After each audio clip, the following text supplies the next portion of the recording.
Back to our channel S2 mathematics. I hope आप सभी लोग अच्छे से पढ़ रहे होंगे, अच्छे से तैयारी आप सभी की चल रही होगी। जैसा कि यहाँ पे यूपीटीजीटी मैथमेटिक्स का हमारा क्रैश कोर्स चल रहा है जो कि 50 डे प्रोग्राम है। इसमें हम सेट्स कंप्लीट कर चुके हैं, उसके जो भी कॉन्सेप्ट्स हैं उसको हम डिस्कस कर चुके हैं। अब जो नेक्स्ट वीडियो है वो होने वाला है सेट के प्रीवियस ईयर क्वेश्चंस।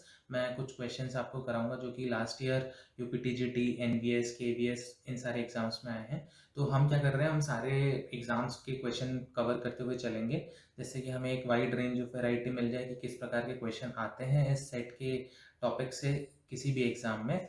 और ये ना सिर्फ आपको बूस्ट करेगा यूपीटीजीटी के लिए, साथ ही साथ आपके एनवीएस है, केवीएस है, इन सारे एग्जाम्स के लिए भी आपको बूस्ट करेगा। जैसा कि आप सबको पता चल गया होगा, नोटिफिकेशन आउट हो चुका है, एनवीएस की भी पोस्ट आ चुकी हैं। जी हाँ, एनवीएस की भी पोस्ट वैकेंसीज क्लियर कर दी गई हैं, उसका नोटिफिकेशन आ गया है, उसका एग्ज़ाम जल्दी हो जाएगा, है ना।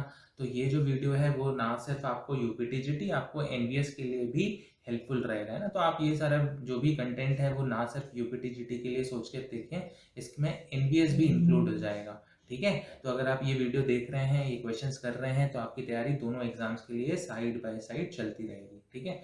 तो चलिए, without wasting any more time on this thing, let's start with our lecture today. So आज जो हमारा लेक्चर है उसमें देखिए, ये जो फर्स्ट क्वेश्चन है ये थे यूपीटीजीटी 2021 के क्वेश्चन पेपर में से मैंने ये दोनों क्वेश्चन उठाए हैं। क्वेश्चन नंबर 5 था उसका, क्वेश्चन नंबर 6 था, सी सेट था उस पेपर का, ठीक है। तो चलिए स्टार्ट करते हैं हमारे क्वेश्चन से। तो पहला जो क्वेश्चन है आज का वो क्या है, for any two set A and B, A minus bracket में A minus B equals to, ठीक है। तो अगर आपको सेट पढ़ रखा है आपने, आप डायरेक्ट भी कर सकते हो, अगर नहीं डायरेक्ट कर रहे हो आप सिंपल क्या करो, वेन डायग्राम बनाओ, ठीक है। तो ये एक सेट हो गया जिसको मैं नाम दे देता हूँ ए, और ये दूसरा सेट हो गया जिसको मैं नाम देता हूँ बी, है ना, ठीक है। तो ये दो सेट हैं आपके पास। अभी आपसे क्या बोल रहा है, आपको a में से माइनस कर देना है a माइनस बी। अच्छा, मुझे आप ये बता सकते हो a माइनस बी क्या होगा। a माइनस बी को अगर मैं इस दूसरे कलर से इसको शेड करूं तो दिस थिंग, है ना, जो भी इसका इंटरसेक्शन है, a में से a माइनस इंटरसेक्शन कर दो a और b का, तो ये हो गया आपका a माइनस बी। ये जो पोर्शन है आपका क्या हो गया, a माइनस बी हो गया, ठीक है। अब आपको a में से क्या करना था, माइनस करना था a minus B.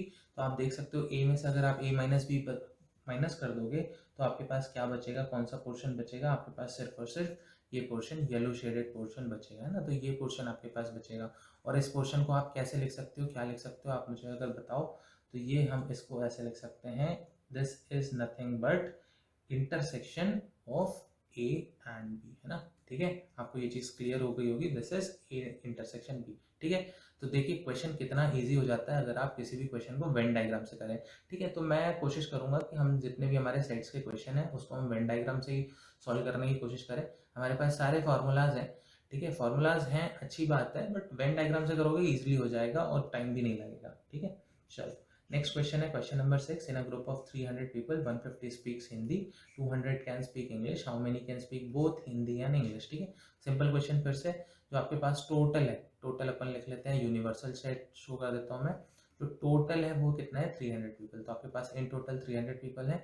Let's say कि जो पर्सन है जो कि हिंदी बोल रहे हैं उसको मैं रिप्रेजेंट कर रहा हूँ ए से, और जो इंग्लिश बोल रहे हैं उनको मैं बी से कर रहा हूँ। तो N of A I can write it as 150। जो हिंदी स्पीकिंग पीपल है वो 150 हैं, और जो इंग्लिश बोल रहे हैं वो कितने हैं, 200, है ना। Now what we have to find, we have to find how many people can speak both Hindi and English. अगर आपसे पूछ लिया गया दोनों बोलना है, इसका मतलब क्या हो गया, आपको किसकी कार्डिनलिटी निकालनी है, किसका कार्डिनल नंबर फाइंड करना है, ए इंटरसेक्शन बी का, ठीक है। तो इसके लिए आपके पास सिंपल फॉर्मूला है, ए इंटरसेक्शन बी आप कैसे फाइंड आउट कर सकते हो, एन ऑफ टोटल या N of A union B.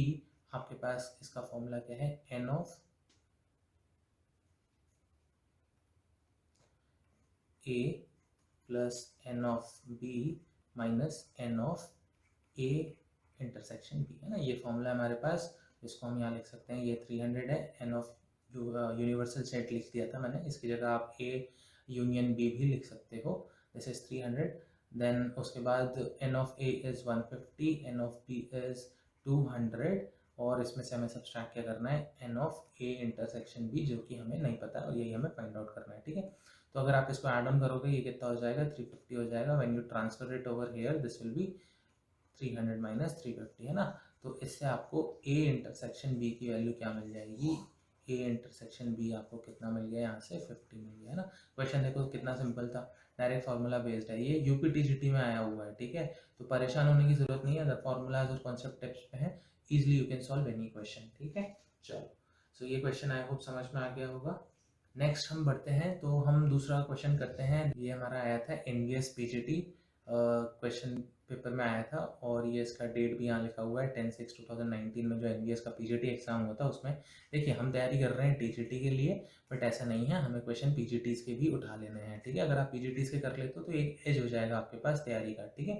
चलो, क्वेश्चन क्या है, 25 स्टूडेंट्स हैं in total, 12 have taken mathematics, 8 have taken mathematics and computer science, the number of students who have taken computer science but not mathematics। देखो ये question करने चलो, ठीक है, पहले मैं फॉर्मूला से करूंगा, फिर मैं वेन डायग्राम से करके बताऊंगा कितना इजी हो जाता है, ठीक है। तो अपन ले लेते हैं, मैथमेटिक्स के लिए m लिखेंगे एंड कंप्यूटर साइंस के लिए c लिखेंगे। तो जो इसका यूनियन है, यूनियन कितना है, 25 स्टूडेंट है, इन टोटल 25 स्टूडेंट है। फिर आपसे क्या बोला गया है, मैथमेटिक्स कितने स्टूडेंट पढ़ते हैं, 12 स्टूडेंट्स पढ़ते हैं। 8 स्टूडेंट्स हैं जो कि आपका क्या पढ़ रहे हैं, have taken mathematics and computer science both, this means m intersection c आपको कितना दे रखा है, 8 दे रखा है। अब हमें क्या फाइंड कर सकते हैं, हमारे पास क्या फॉर्मूला होता है, अगर मैं किसी दो सेट का यूनियन का कार्डिनल नंबर निकालना चाहूँ तो मेरे पास ये फॉर्मूला होता है n of m plus n of c plus minus n m intersection c, ये हमारे पास फॉर्मूला होता है, ठीक है। इस फॉर्मूला में हम पुट करके क्या फाइंड आउट कर सकते हैं, कंप्यूटर साइंस कितने बच्चे पढ़ रहे हैं। बट हमें बेसिकली फाइंड आउट क्या करना है, वो नंबर फाइंड आउट करना है जो कंप्यूटर साइंस तो पढ़ रहे हैं बट मैथमेटिक्स नहीं पढ़ रहे हैं। तो अगर मैं फाइंड आउट कर लूँ कि number of student who are studying computer science, तो मैं इजिली फाइंड आउट कर सकता हूँ जो मैथमेटिक्स नहीं पढ़ रहे हैं, सिर्फ और सिर्फ कंप्यूटर साइंस पढ़ रहे हैं, ठीक है। तो इन टोटल 25 बच्चे थे हमारे पास, मैथमेटिक्स 12 पढ़ रहे हैं, नंबर ऑफ कंप्यूटर साइंस मुझे नहीं पता, और इसके बाद मैं सब्सट्रैक्ट करूंगा 8, ठीक है। तो 12 माइनस 8 विल बी 4, और 4 को जब यहाँ ट्रांसफर करोगे दिस विल बी 21। तो कंप्यूटर साइंस कितने स्टूडेंट्स पढ़ रहे हैं, 21। अब मुझे क्या फाइंड आउट करना है, मुझे फाइंड आउट करना है number of student who have taken only computer science, है ना, only computer science, not mathematics, ठीक है। चलिए ये कैसे फाइंड कर सकते हैं, अगर मैं नंबर ऑफ कंप्यूटर साइंस में से माइनस कर दूं उसका इंटरसेक्शन, ठीक है, जो बच्चे मैथ्स भी पढ़ रहे हैं कंप्यूटर भी पढ़ रहे हैं, अगर मैं उनको हटा दूं तभी तो मुझे मिल जाएगा जो भी नंबर ऑफ स्टूडेंट हैं जो कि सिर्फ और सिर्फ कंप्यूटर साइंस पढ़ रहे हैं। इसको हम कैसे करेंगे, 21 हमें पता है और इंटरसेक्शन 8 था, अब जब इसको माइनस करोगे कितना आ गया, 13 आ गया, ठीक है। चलो ये हो गया हमारे फॉर्मूले की बात। अब आपने फॉर्मूले से कर लिया, अब देखो क्वेश्चन पढ़ो, डायरेक्ट फॉर्मूला मत लगाओ, पहले सोचो और समझो क्या क्वेश्चन बोल रहा है आपसे। अब क्वेश्चन को ध्यान से देखो और वेन डायग्राम की बात करते हैं अपन। आपसे बोला गया इन टोटल कितने हैं, 25 स्टूडेंट है, ठीक है। ये सर्कल मैथ्स के लिए है, तो कितने बच्चों ने मैथ्स ले रखा है, इन टोटल ये जो m है, इन टोटल उन लोगों ने कितना ले रखा है, 12 स्टूडेंट्स ने आपका मैथमेटिक्स ले रखा है, ठीक है। उसके बाद what we have to find out, हमें ये बोल दिया गया ये जो इंटरसेक्शन है, इंटरसेक्शन कितना है, इंटरसेक्शन कितना है, 8 है, यानी जिसने मैथ्स भी ले रखा है और जिसने कंप्यूटर साइंस भी ले रखा है। अब आपको क्या फाइंड आउट करना है, आपको तो यही फाइंड आउट करना है ना। तुम्हें फाइंड आउट क्या करना है, तुम्हें ये पता लगाना है ये शेडेड रीजन में कितने बच्चे आएंगे, ठीक है। कैसे फाइंड आउट कर सकते हो, तुम्हें बता दिया इन टोटल कितने हैं, मैथ्स में कितने हैं, 12 हैं, टोटल 25 है, 25 में से 12 माइनस कर दो, कितना बचेगा, 13 ही तो बचेगा।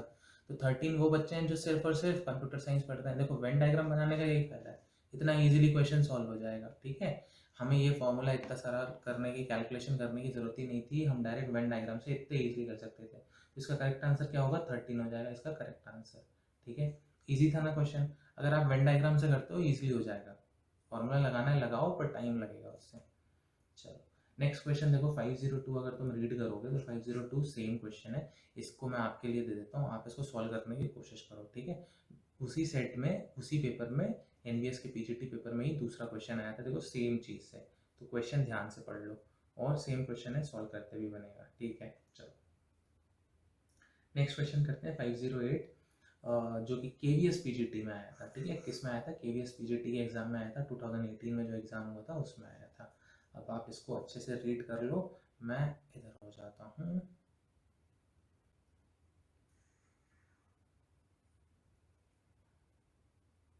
ठीक है, तो in a survey of 55 student it is found that 30 student read in newspaper A. कोई भैया सर्वे हो रहा है जिसमें न्यूज़पेपर रीडिंग चल रही है ना, तो ए न्यूज़पेपर है वो कितने लोग पढ़ रहे हैं? 30 स्टूडेंट्स पढ़ रहे हैं। इन टोटल कितने हैं? टोटल आपके पास कितने स्टूडेंट्स हैं? टोटल 55 स्टूडेंट्स थे, ठीक है। 20 रीड न्यूज़पेपर बी, ठीक है। जो बी न्यूज़पेपर है कौन कितने बच्चे पढ़ रहे हैं? 20 पढ़ रहे हैं। 7 read both A and B, ठीक है। 7 क्या पढ़ रहे हैं? दोनों ही पढ़ रहे हैं, ए और बी 7 पढ़ रहे हैं। The number of student who read none of the newspaper, ठीक है। ऐसे स्टूडेंट जो कि कुछ भी नहीं पढ़ रहे हैं, कोई सा भी पेपर नहीं पढ़ रहे हैं, वो हमें फाइंड आउट करना है ना। तो जो पेपर पढ़ रहे हैं उसमें से हम अगर टोटल में से उसको माइनस कर देंगे तो हमें क्या मिल जाएगा? टोटल में से आप माइनस कर दो जितने भी बच्चे न्यूज़पेपर पढ़ रहे हैं, यानी क्या माइनस कर देना है? ए यूनियन बी माइनस कर दोगे तो आपको पता चल जाएगा number of students who are not reading any paper. तो N of A union B का सिंपल फार्मूला आपको पहले से पता है, मैं डायरेक्ट फार्मूला नहीं लिख रहा हूँ, मैं अप्लाई कर दे रहा हूँ ना। तो क्या करना है? 30 प्लस 20 माइनस 7, इसको कर लो। 30 प्लस 40 कितना? 20 कितना हो गया? 50 हो गया। माइनस 7 करो कितना हो गया? आपके पास कितना आ जाएगा? 43। अब मैंने क्या बोला था आपको? नंबर ऑफ स्टूडेंट अगर निकालना है जो कि कोई सा पेपर नहीं पढ़ रहे हैं तो क्या करना है? टोटल में से माइनस कर देना है। टोटल कितना था? टोटल कितना था? 55 था। और एन ए यूनियन बी कितना आ गया आपके पास? 43 आ गया। 55 में 43 माइनस करो कितना बचेगा? 12 बचेगा। तो इसका करेक्ट आंसर कितना हो गया? 12 हो गया, ठीक है। सिंपल है, चलो बढ़िया। नेक्स्ट क्वेश्चन करते हैं। देखो अभी सारे जितने भी मैं क्वेश्चन करा रहा हूँ वो किस पे बेस्ड आ रहे हैं? आपके फॉर्मूला बेस्ड है ना। और फॉर्मूला भी कौन सा? कार्डिनल नंबर वाला फॉर्मूला है सेट का, उसी पे आ जाएगा। अब देखो ये क्वेश्चन है, ये क्वेश्चन तुम ध्यान से पढ़ो। A class of 175 student, the number of student are studying one और more subject in this class as below. Maths 50 पढ़ रहे हैं, ठीक है। नंबर ऑफ मैथ स्टूडेंट्स कितने हैं? 100 है, सॉरी 50 नहीं 100 है। फिजिक्स, फिजिक्स के लिए मैं पी लिख देता हूँ। फिजिक्स कितने हैं? 70 हैं। केमिस्ट्री कितने बच्चे पढ़ रहे हैं? 46 पढ़ रहे हैं, ठीक है। तो अब तुम्हारे पास 3 डिफरेंट सेट है ना, 3 डिफरेंट सेट के लिए भी तुम्हारे पास फॉर्मूला है, चाहो तो फॉर्मूला अप्लाई कर लो। फॉर्मूला अप्लाई करने चलोगे, इतना बड़ा फॉर्मूला है, सारी डिटेल्स मिली नहीं मिली तुम अप्लाई नहीं कर पाओगे। इससे बढ़िया क्या है, सबसे बेस्ट क्या है? वेन डायग्राम बना लेते हैं। तो वेन डायग्राम बना लेते हैं, ये बन गया हमारा वेन डायग्राम, ठीक है। अब वेन डायग्राम जब भी बनाना, ध्यान देना, वेन डायग्राम जब भी बनाना, ये जो सेंटर पोजीशन है, सेंटर पोजीशन भरने की कोशिश करना, जो कि इंटरसेक्शन है तीनों सब्जेक्ट्स का, ठीक है। तीनों सब्जेक्ट का जो इंटरसेक्शन है वो भरने की कोशिश करेंगे। अब क्या बोल रहा है? Maths and physics, maths and physics कितने बच्चे पढ़ रहे हैं? कितने कॉमन बच्चे हैं? वो है 30। मैथ्स और केमिस्ट्री का इंटरसेक्शन कितना है? मैथ्स और केमिस्ट्री का इंटरसेक्शन कितना है? देख लो कितना है, यहाँ पे लिखा हुआ है 23। नहीं, मैथ्स एंड केमिस्ट्री का कितना है? 28 है, ठीक है। फिर फिजिक्स और केमिस्ट्री का इंटरसेक्शन दे रखा है, कितना है? फिजिक्स और केमिस्ट्री का इंटरसेक्शन दे रखा है 23। अब इंटरसेक्शन किसका दिया हुआ है? फिजिक्स, मैथ्स और केमिस्ट्री का इंटरसेक्शन दिया हुआ है, दैट इज 18। अब देखो तीनों का इंटरसेक्शन कितना है? 18 है। तो मैं यहाँ पे अपना जो वेन डायग्राम है, वेन डायग्राम में अपन क्या करेंगे? वेन डायग्राम में लिखते चलते हैं, ठीक है। तो यहाँ पे कितना हो गया? 18 हो गया। ये तीनों का इंटरसेक्शन है। अगर मैं इसको लिख दूँ मैथ्स, इसको लिख दूँ फिजिक्स, इसको लिख दूँ केमिस्ट्री, तीनों का इंटरसेक्शन हो गया कि नहीं हो गया? ठीक है। अब ध्यान से देखो, मैथ्स और फिजिक्स कितने स्टूडेंट पढ़ रहे हैं? मैथ्स और फिजिक्स पढ़ रहे हैं 30 स्टूडेंट, ठीक है। तो 18 तो ये ऑलरेडी हो गए। 80 में 30 माइनस कर, 30 में से 18 माइनस कर दो, कितना बचेगा? तुम्हारे पास बच गया 12, ठीक है। पूछा क्या गया है? Number of students enrol in mathematics alone, ठीक है। सिर्फ और सिर्फ मैथ्स कितने बच्चों ने पढ़ रहे हैं वो हमें फाइंड आउट करना है, ठीक है। अब हम क्या देख लेते हैं? मैथ्स और केमिस्ट्री का इंटरसेक्शन कितना है? मैथ्स और केमिस्ट्री का इंटरसेक्शन कितना है? 28 है। 18 तो यहाँ पे ऑलरेडी तीनों का इंटरसेक्शन है, तो यहाँ कितना बचेगा? 10 बच गया है ना। सब्सट्रैक्ट ही तो करते चलना है, तो हमें 10 बचेगा। अब तुम ध्यान से देखो, टोटल जो मैथमेटिक्स का सर्कल है वो ये है। टोटल तुम्हें दिया हुआ है नंबर ऑफ मैथ स्टूडेंट 100 है। और ये तो इंटरसेक्शन वाले हैं ना, ये फिजिक्स और मैथ्स पढ़ रहे हैं, ये फिजिक्स केमिस्ट्री मैथ तीनों पढ़ रहे हैं, और जो 10 स्टूडेंट्स हैं वो केमिस्ट्री पढ़ रहे हैं। अब तुम्हें क्या फाइंड आउट करना था? ऐसा नंबर फाइंड आउट करना था, number of students who read maths alone, है ना, मैथ्स अलोन। मैं इधर अलोन भी लिख देता हूँ। मैथ्स अलोन, अकेले जो मैथ्स पढ़ रहे हैं वो कितने स्टूडेंट्स होंगे। यहाँ देखो वेन डायग्राम बनाया, अब देखो कितना सिंपल हो जाएगा ये।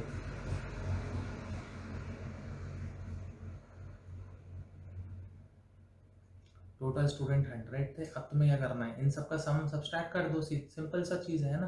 तो 10 + 12 + 18, इसको माइनस कर दो, कितना हो गया 100 - 10 + 12 प्लस ये कितना हो जाएगा 40 हो जाएगा, बचा कितना 60। सिंपल, देखो 60 आंसर हो गया, ऑप्शन नंबर सी 60 इसका आंसर हो गया। ठीक है, सिंपल क्वेश्चन था ना।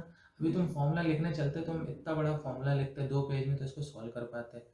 वेन डायग्राम बनाओ, बहुत सिंपल हो जाएगा। और अभी तो क्या है, अभी मैं तुम्हें सॉल्व करके दिखा रहा हूँ, इसलिए तुम्हें टाइम लग रहा है ना, सोच रहे होगे टाइम लग रहा है, बट यहाँ पे क्या है, जब तुम परफेक्ट हो जाओगे, तुम खुद से वेन डायग्राम बनाओगे, तुम्हें इतना टाइम नहीं लगेगा। ठीक है, देखो नेक्स्ट क्वेश्चन जो तुम्हारे पास है वो किससे है, तुम्हारा कार्टेशियन प्रोडक्ट से। कार्टेशियन प्रोडक्ट कैसे निकालते हैं वो तुम्हें मैं पहले बता चुका हूँ। ए दे रखा है तुम्हें ABC, बी सेट में इन एलिमेंट BCD और सी सेट में ADC। अब तुम्हें क्या निकालना है, कार्टेशियन प्रोडक्ट निकालना है A - B का, और कार्टेशियन प्रोडक्ट इसका किसके साथ निकालना है, B इंटरसेक्शन C का। ठीक है, तो तुम A - B पहले फाइंड आउट कर लो भैया। A - B क्या होगा, A - B मतलब क्या हो गया, A में से वो सारे एलिमेंट हटा देने हैं जो कि B में। अब तुम ध्यान से देखोगे B और C ऐसे एलिमेंट है जो A में भी है, तो बचा क्या, सिर्फ और सिर्फ एक एलिमेंट जो कि है तुम्हारे पास A। दूसरा तुम्हें क्या निकालना है, B और C का इंटरसेक्शन। B और C का इंटरसेक्शन निकाल लो, कौन कौन से 2 एलिमेंट है, D और C। ठीक है, D और C जो है वो इंटरसेक्शन में आ जाएंगे, क्योंकि दोनों में कॉमन एलिमेंट है। तो मैं इसको लिख देता हूँ C, D ऐसे लिख लेते हैं। ठीक है, अब तुम ध्यान से देखो, अगर मुझे इसका कार्टेशियन प्रोडक्ट निकालना है, A - B का कार्टेशियन प्रोडक्ट निकालना है B इंटरसेक्शन C के साथ, तो A - B में कितने एलिमेंट है, एक एलिमेंट है जो कि है A, और B इंटरसेक्शन C में कितने एलिमेंट्स हैं, C, D। ठीक है, अब इसका कार्टेशियन प्रोडक्ट कैसे बनेगा भैया, A के साथ पहले C का ऑर्डर्ड पेयर बनाओगे, फिर A का किसके साथ बनाओगे, D के साथ बनाओगे, तो A, D हो गया। ठीक है, अब तुम इसको सेट को क्लोज कर दो। अब ये कहीं पे ऑप्शन दिख रहा है क्या, A, C और A, D। देखो ये जो D ऑप्शन है वो तुम्हारा करेक्ट हो गया। अब देखो यहाँ पे कौन सा पेपर था, ये DSSP TGT का पेपर था, 28 दिसंबर 2014 में हुआ था। तो हमने देखो KVS का क्वेश्चन पेपर भी किया, NVS का भी कर लिया, UP TGT का तो किया ही किया, और किसका कर लिया, DSSP का भी कर लिया हमने। ठीक है, तो इन सारे क्वेश्चन पेपर में से जो भी सेट के क्वेश्चन आए थे वो हमने सॉल्व कर लिए। ठीक है, चलो नेक्स्ट क्वेश्चन करते हैं। DSSP TGT में आया हुआ ये वाला क्वेश्चन है। ठीक है, for any two set A and B the value of set A intersection A union of B complement is. ठीक है, अब देखो इस क्वेश्चन को करने चलो, या तो तुम्हें भैया पहले से फॉर्मूला पता हो, ऐसा कहीं फॉर्मूला देख रखा है, नहीं देख रखा है, वेन डायग्राम बना लो, सिंपल है। ठीक है, अब तुम्हें करना क्या है, A intersection A union B complement, ये बना लिया मैंने 2 सेट A और B। अब तुम देखो पहले ध्यान से, मुझे ये बताओ A यूनियन B कॉम्प्लीमेंट क्या होगा, A यूनियन B ये दोनों हो गए, और कॉम्प्लीमेंट क्या हो गया, ये सारा आउटर वर्ड। अगर ये यूनिवर्सल सेट है तो ये A यूनियन B का ये जो भी है, इसको हम क्या बोल सकते हैं, इसको हम क्या बोल सकते हैं, ये हमारा पार्ट हो गया A यूनियन B का कॉम्प्लीमेंट। ठीक है, अब इसका इंटरसेक्शन किसके साथ निकालना है, इसका इंटरसेक्शन निकालना है हमें A के साथ। A कौन सा सेट है, ये ग्रीन वाला, ग्रीन शेडेड पोर्शन। इसमें कुछ भी कॉमन है क्या, नहीं, कुछ कॉमन ही नहीं है ना। इनका इंटरसेक्शन क्या होगा, जब कुछ भी कॉमन नहीं है, इंटरसेक्शन क्या होना चाहिए, 5 होना चाहिए। तो इसका जो करेक्ट ऑप्शन रहेगा क्या रहेगा, C ऑप्शन रहेगा 5। ठीक है, चलो ये हमारे कुछ क्वेश्चंस थे जो कि हमने सेट के प्रीवियस ईयर क्वेश्चंस किए हैं सारे, DSSP, NVS TGT, KVS TGT, DSSP TGT, और PGT के कुछ क्वेश्चंस थे, UP TGT के कुछ क्वेश्चंस थे। तो ये सारे कुछ क्वेश्चंस थे सेट के। ठीक है, तो आई होप आपको ये क्वेश्चंस पसंद आए होंगे, और भी हम क्वेश्चंस करेंगे सेट के अगले अपने नेक्स्ट वीडियो में। ठीक है, सो आई होप आपको ये वीडियो पसंद आया है। अगर पसंद आया है तो आप लाइक करें, शेयर करें अपने फ्रेंड्स के साथ, और प्लीज़ इस चैनल को सब्सक्राइब करें, जिसमें आपको ऐसे ही कुछ वीडियो, इंटरेस्टिंग वीडियो मिलते रहें, और आपकी तैयारी UP TGT और NVS के लिए अच्छी होती रही। ठीक है, सो तब तक के लिए keep learning. Thank you so much for watching, bye bye.